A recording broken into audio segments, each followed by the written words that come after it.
Regulation আইন করে লুটপাট করে কালো টাকা বিদেশে অর্থ পাচার করা, জনগণের টাকা লুটপাট করে নেওয়া, আওয়ামী লীগ যে ফ্যাসিবাদী রাস্তা দেখিয়ে গিয়েছিল, এখন বিএনপি সরকার সেই রাস্তায় হাঁটছে। ব্যাংকের চেয়ারম্যান এমডি কে বদল করে এস আলমের পছন্দ মতো চেয়ারম্যান এমডি নিয়োগের যে পায়তারা করছে বাংলাদেশ ব্যাংকের গভর্নর। যে ব্যয় বাজেট, সেখানে আমরা জামাত ইসলামী দিয়েছিলাম 8,39,505 কোটি টাকার বাজেট। রাজস্ব লক্ষ্যমাত্রা সরকারের 7,01,150 কোটি টাকা, আমরা বলেছিলাম 6,65,926 কোটি টাকা। জামাতের রাজস্ব আদায়ের চেয়ে সরকার 35,000 কোটি টাকার মতো বেশি ধরেছে, কিন্তু এটা আদায় করা তাদের পক্ষে অসম্ভব হবে। জামাতের লক্ষ্যের চেয়ে সরকারের লক্ষ্য আরো উচ্চবিলাসী, যদিও জামাত কর কাঠামো সংস্কারের কথা বলেছে।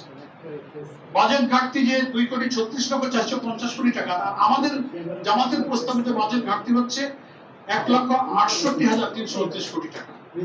জামাতের বাজেটে ঘাটতি অনেক কম, জিডিপি 2.43%, যেখানে সরকারের হচ্ছে 3.5%।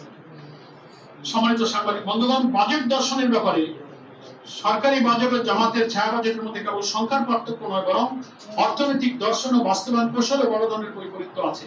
তার মধ্যে একটা, যেটা আমি শুরুতে বলেছিলাম, যে অর্থ বছরের পরিবর্তনের প্রস্তাব আমাদের আমির জামাত রেখেছেন।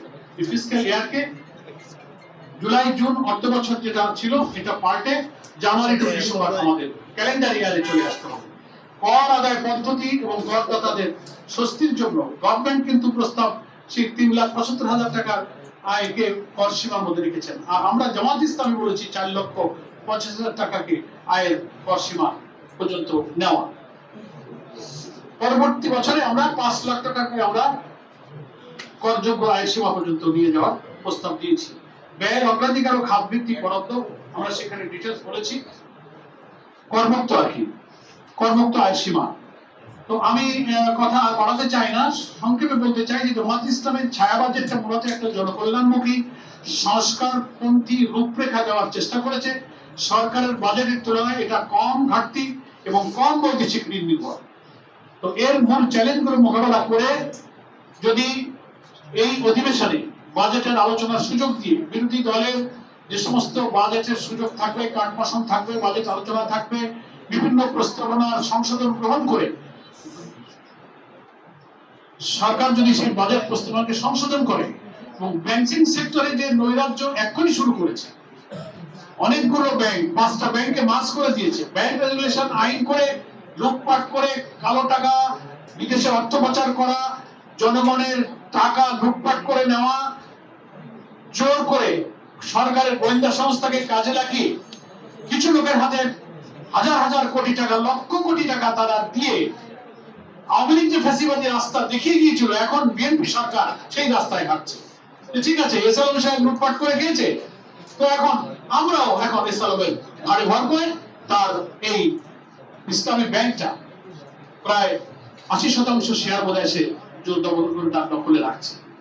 এটাকে আমাদের আমির জামাত পার্লামেন্টে বক্তব্যে দাবি করেছেন, যার শেয়ার জোর করে অন্যায়ভাবে নেওয়া হয়েছে যে মূল্যে, সেই মূল্যেই সেই শেয়ারগুলো তাদের কাছে ফেরত দেওয়া হোক, এবং অন্যায়ভাবে ব্যাংকের চেয়ারম্যান এমডি কে বদল করে এস আলমের পছন্দ মতো চেয়ারম্যান এমডি নিয়োগের যে পায়তারা করছে বাংলাদেশ ব্যাংকের গভর্নর, এটার আমরা তীব্র নিন্দা জানাই।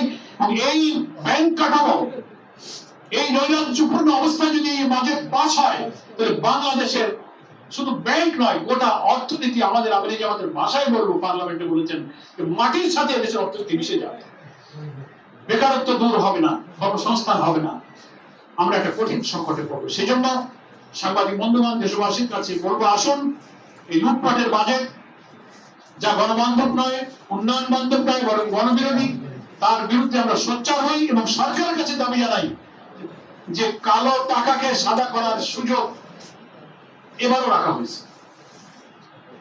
এগুলো থেকে মুক্ত করে একটা জনমুখী জনবান্ধব বাজেট প্রস্তাবনা চূড়ান্ত করে দেওয়া অনুযায়ী 30 এপ্রিল বাজেট পাস হয়, তার আগে পার্লামেন্টে সেই সুযোগটা দিয়ে সরকার এখানেও যেন সংখ্যাগরিষ্ঠতার জোরে গণভোটের রায় না মেনে যেমন জনগণের বিরুদ্ধে দিয়েছেন, এই গণবিরোধী বাজেট জোর করে চাপিয়ে দিয়ে আমরা আর জনগণের বিরুদ্ধে যাবেন না, তাহলে রাজনীতির বিতর্কের জায়গা পার্লামেন্ট আছে এখনো, এটাকে আপনারা রাজপথে নিয়ে যাবেন না।